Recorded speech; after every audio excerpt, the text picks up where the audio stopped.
This is Hannibal from thehannibaltv.com, and we're back now inside the Arizona State University wrestling room with Arizona State University Hall of Famer, UFC Hall of Famer, Dan the Beast Severn. How is this room compared to the wrestling room that you used to train in? Light years ahead. Um, Back when I was at Arizona State, it was big enough for really about two full mats. And when you see behind me, I think they got a total of three. I think there's like four mats out here. Then when you look at the other toys that they have inside here of treadmills and exercise equipment, it's a one-stop shop. Did you do much weight training back in your time at Arizona State? Yes, yeah. I mean, if you look at my freshman year, I invested everything into. I was already a high level high school wrestler. Moving on to a Division I college, I wanted to see how would I do as a Division I college wrestler. So I invested, especially my first semester. I took a nutrition class so that I knew that everything I was eating would make me into that ultimate wrestler. I took a nutrition class so that I knew everything I put in my body was going to make me perform to the best of my capability. I took a weightlifting class so I could design weightlifting programs for wrestling. So, I mean, I did a lot of things and it all paid off for me. Rerunning Place wants to know, how was wrestling in the ZOWA live promotion? In the what? ZOA Live? Do you remember them? Oh, no, okay. Zoa, okay. I mean, again, I say it like that because I've wrestled for so many different promotions. I'll say that on the independent scene, I've been treated really very well by almost all the promotions. Um, they're a little sketchy when they first wanted to work with me because they've never worked with me before. And then after they have had the experience, they all want to do it again because I simply say what I'm going to do and then I do what I just said. And that's kind of like a very novel thing when it comes to professional wrestling. McEvoy Productions wants to know how you got along with Steve Austin. I mean, I really never interacted with Steve. I said I probably had more conversation with him in like the last past year than I had in the entire time. He was, he was one of the top reigning talents. So he was preoccupied a great deal doing other things. So our paths really never crossed, other than just to be passing in hallways and that. As I made a statement just recently, within this past year, he reached out to me on my cell phone, and he basically called me. I thought that was a joke in the beginning, but I thought someone was doing an impersonation, but it actually was him. But he had seen a video footage more recently of one of my matches with Owen Hart, and it's when he did the tombstone because obviously that is the same move that Owen Hart did on Steve Austin that basically led to a lot of problems with Steve's neck and Steve having to have surgery and ultimately Steve having to leave the business. And he saw the same thing exactly happen to me. So one of the first words out of his mouth to me was, "Are you okay?"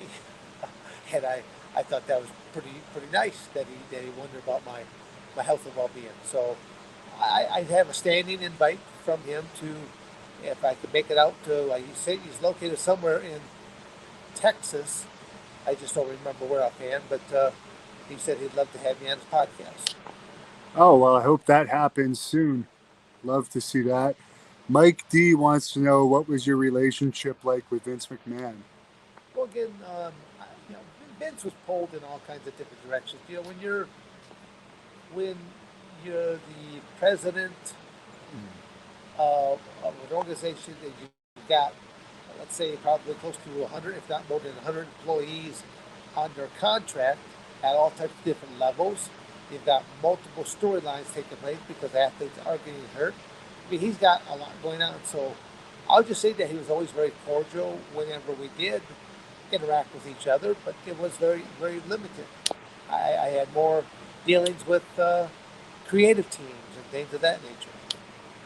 Steve Ferraria wants to know, what wrestler do you think would have made a great MMA star? Well, Steve Williams for one. I mean, it's he did not work for the. Well, no, he did work for the WWF at one point in time, but I think that was through his. It was going to be his introduction was through that Brawl for All, and because I mean, Steve was a football player slash amateur wrestler, and went to Oklahoma State University. Oh, excuse me, Oklahoma, and known as Doctor Death even then. So I mean, he kind of had this professional wrestler's personality even back then. So he worked predominantly overseas in Japan. So I think he would have done just fine. Again, just as one example. Have you watched any of Bobby Lashley's MMA Yeah, well, fights? again, Bobby. Again, I only made the one comment about Steve Williams with Bobby Lashley. Well, I mean, he has done well. He's a amateur wrestler, professional wrestler, cage fighter. So he's been in all three as well, and they're doing very well for himself. Did you get along with Bob Holly? Again, not a whole lot of interaction, but I got along with basically everybody. I didn't have no beefs with anybody. What was your favorite takedown to do in amateur wrestling? Favorite takedown? I in amateur wrestling, I more or less forced the action to take place. Not many amateur wrestlers are skilled in the upper body techniques, body locks, headlocks, lateral throws. Um, I would always threaten the athlete with an upper body technique, and because most amateur wrestlers are uncomfortable with it, they'll simply back out of it real quickly, and now they're forced to shoot. But in retrospect, that's what I wanted them to do in the first place. I wanted them to shoot in underneath me, so I'm going to sprawl on top of them. I'm going to keep them underneath me for a duration of time, so that I'm going to take a cardiovascular toll, thus taking a mental toll. Cardiovascular and mental aspects run hand in hand. DJ Memphis Mix wants to know, how do you think Scott Steiner would have done in MMA? Oh, would have done just fine. The Steiner brothers. I mean, they were from Bay City, Michigan. They wrestled at the University of Michigan. Were standouts there, so I'd have no doubt that they would have done just fine. Gerardo wants to know, have you heard about The Undertaker saying that today's wrestlers are soft, and what's your opinion of that? Well, I would say he's probably correct, but I would say I wouldn't limit it to just wrestlers. I would simply just go across the entire generation and just simply say that this generation is very weak. That is coming up. I think I could break most of them just by staring at them. You know, and I'm not trying to say that to be mean, but they better be concerned about their futures. They better become a lot more aware of what's taking place, especially if you want to look at the political realm of things. They better become awakened so that they don't lose out. Rodzor wants to know, what's your opinion on this COVID-19? He calls it bullshit.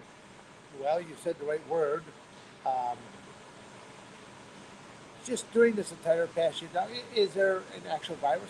I'm sure there is. In this past year alone, again, you and I have been able to talk about a lot of different things, even off the camera. This entire past year that we've had the coronavirus pandemic, not once has the common flu ever been talked about. To say that it has not been a big money grab is an understatement. It has been a big money grab. There is probably a coronavirus. It probably is an evil strain, but have been all kinds of other stuff. We've had the swine flu. There's been 2 or 3 other epidemics that have taken place. Nothing to this magnitude, and it is because of the cell phone. It is because of social media. It is because of all the media that is available to the common person.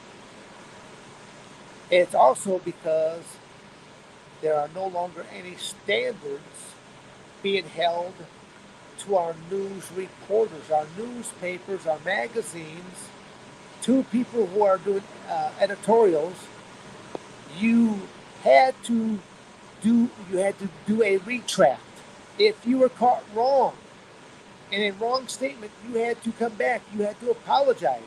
You had to retract that statement, and you had to state something different. That is not what's happening. People are not being held accountable for their words and or their actions. And that's what Americans need to wake up to. I'm not trying to promote one political party after the other. Americans just simply need to wake up and hold all of our politicians to a higher standard because they are supposed to be public servants. Their salary is paid by American taxes. Thus, they are our employees. And yet, they look down upon the common person. That's not the way the system works. America needs to wake up and put some people back in their place and make America. I'm not going to say make America great again. It was great before we've allowed politicians to lower our standards. America was the greatest country in the world, and there's a reason why foreigners come to the United States because it's known as the land of opportunity. You better stand up and take note and grow a backbone and start making again politicians accountable for their actions. Bios wants to know if you've ever been in a bar fight. No. I bet too many people didn't want to mess with you with your reputation. Again, but it's I was actually closer to get into a fight probably in the last, I'll say, 20 or 30 years of my life than I was in the first couple decades. Only because I was doing appearances a little bit later in the evening at some of these sports bars. Some of their patrons had partaken of a couple too many of these barley pop libations. And now they would start to say things like, well, I thought you'd be bigger. Well, you don't look so tough. Well, you're right like a girl because it's legible. So, they would try to get a rise in me, and it's kind of going. There was only on a couple of occasions I would take out a business card, I'd write a phone number, and I'd slide it over to them. And like, what's this? I go, that's the phone number to the UFC. And I said, because there, there's the thing called a referee, and he's going to pull me off of you once you've had enough. Out in the public sector, there is no referee. There is no tap out. You don't know what you got in your pockets. Or I should say, I don't know what you got in your pockets. You don't know what I've got in my pockets. The era of mano a mano, we have a disagreement, we step outside, we thump each other, and come back in, have a drink, and bygones be bygones. That era is long gone. We don't have enough men that have that type of integrity whatsoever anymore. Nowadays, you get if I got the best of you, you're going to try to find someone else who's bigger and badder that to come and do your dirty work for you, or you're going to go get your gun or whatever other type of apparatus you need to become the equalizer. So there's my little rant rave about that. Robert Lester wants to know if you were ever bullied as a kid. Not ever really bullied. I mean, I was actually a quiet person. I did get put into a situation where a gang was basically, coming in on me, and I basically had to retaliate. I had to retaliate back. So again, I'd say that's probably the one and only time I was ever in a fight. But that wasn't even one on one. That was one against, I don't know, 6, 8, or 10 individuals. All I know is like It was kind of like I remember. I think my father had to come up to pick me up, and I'm down at the nurse's station here. I'm still kind of crying, boo-hoo, and stuff like this.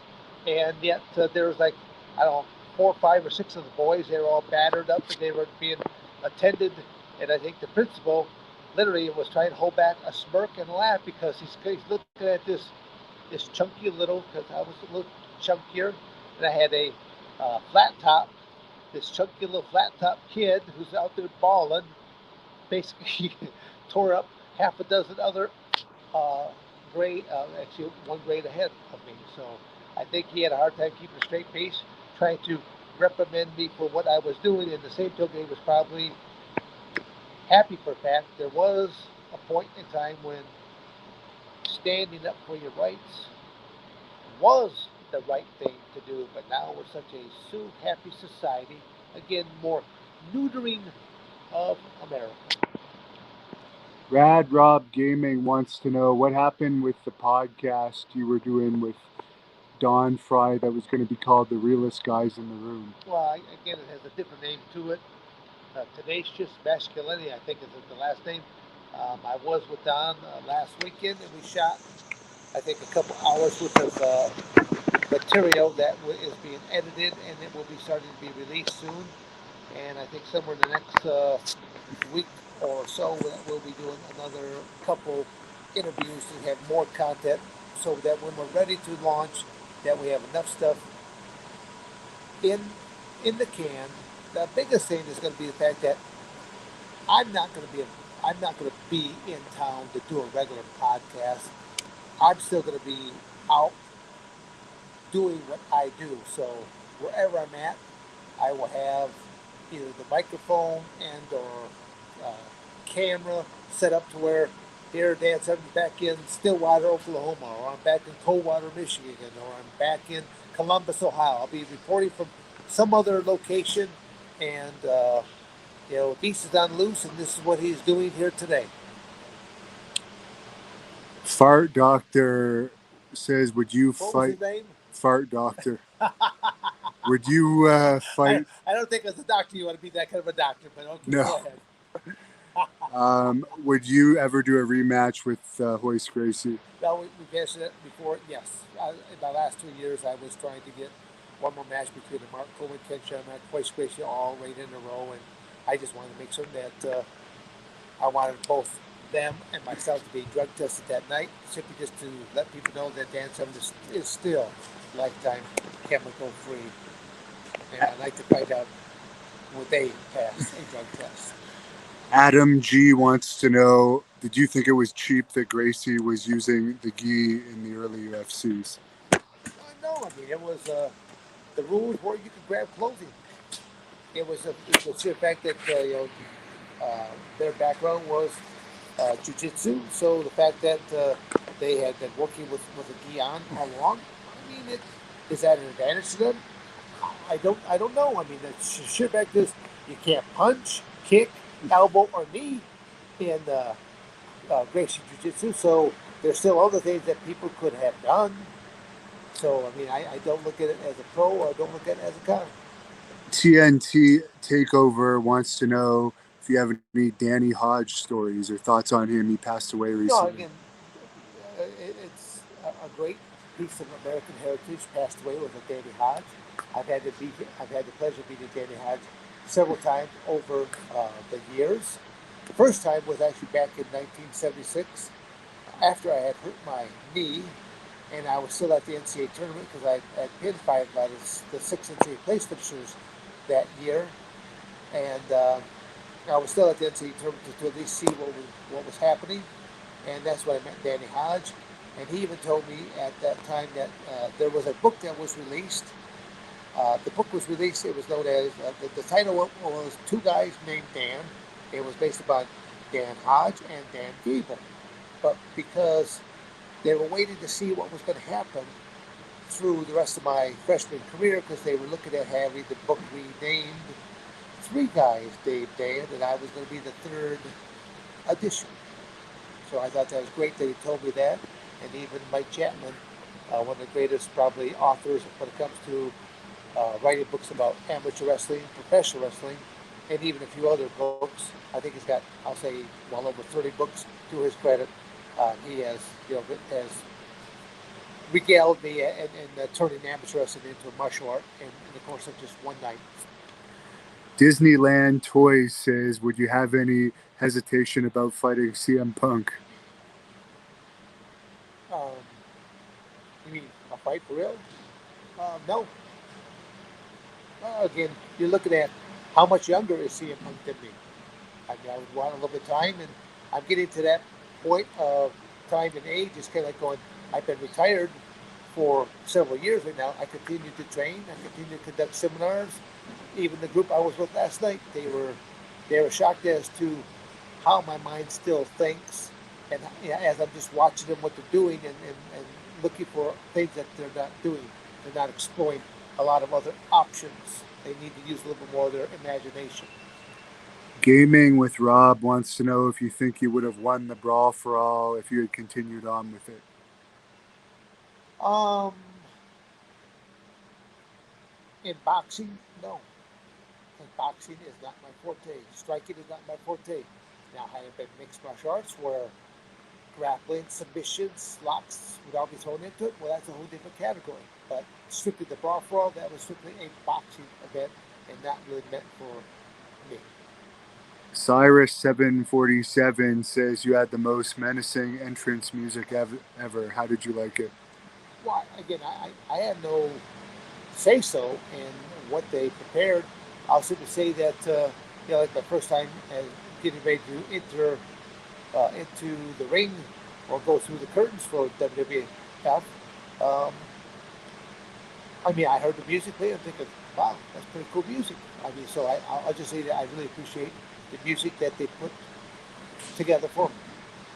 Robert Lester wants to know who was the strongest person that you fought in UFC and WWE, either one or I mean, both. when it comes, I think I probably met a few more people when it comes to professional wrestling that were really powerful individuals.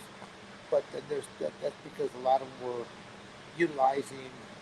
Or again, in professional wrestling, it's there's a lot of it's visual. So a lot of these guys they do a lot of training, and a lot of them were taking steroids and other chemicals to really enhance their body to trim off body fat, to where a lot of professional wrestlers look like bodybuilders. And not only did they look like bodybuilders, but a lot of these professional wrestlers are just incredibly strong. So there's actually too many that fall into that category that they had the physique, but then they had the wherewithal inside that gym to do things. Joe Beck wants to know if you ever talked to Eric Bischoff. No, I mean I did. There was a point in time when WCW was trying to bring me in, and I think I might have seen Eric at um, one of these WrestleFest slash what's the word I'm looking for, that they bring all these professional wrestlers to these not signings but oh, I don't know. Reunions? Well, not even a reunion, but they just they'll just they'll set up these different types of show slash fan fest slash events where you just there's a lot of wrestlers that come out that are no longer competitors, and it's just a chance for them to set up various tables and to interact with the folks. Kaled Adam wants to know your thoughts on Triple H. I don't know really what to say there. I mean, Triple H. I'll say that the novelty when he was first wrestling, that he was involved into the one organization between him and Road Dogg and um, I might drop the last third member's name right now. Billy Gunn, the Road Dogg, X Pac. X-Pac. I mean, they had their own little group right there that they come out, and it was good. I mean, Road Dogg actually did great introductions. They had the little X-Pac. They're doing the old suck it signal and stuff like that. So, I really don't have any thing to say, I guess, other than the fact that when you start dating the boss's daughter, well, you probably are going to come underneath a great deal of scrutiny, so you better mind your P's and Q's at that point. Jay Miller wants to know your thoughts on the Lions Den match and the Dungeon match, which you were a referee for both of those. Well, again, it was, I had a lot of fun, and I'll say the dungeon match, because that was actually held at the Hart residence. So the whole time that the film crew was down in the basement, and they were trying to set up lights and sound and cameras and trying to put together the type of match. It was easy for me to just be the referee, but I really enjoyed those couple hours sitting up in the living room and listening to Stu Hart tell Stu Hart stories, and him asking me different questions. Some people must have told him a little bit about me because he was asking me a little bit about my shooting background and that, and they really enjoyed knowing other shooters. And that was, come to find out that all the professional wrestlers he had, they could both wrestle and also work matches. So they had dual ability. John Bully Layfield wants to know what you thought about your match with The Rock at King of the Ring 1998. I think it was the first time I actually had wrestled The Rock. I'm trying to think previously, was that just with The Rock, or was it with the Nation and Domination also jumping in as well? Because I did have, I ended up, Rock was all part of that Nation and Domination.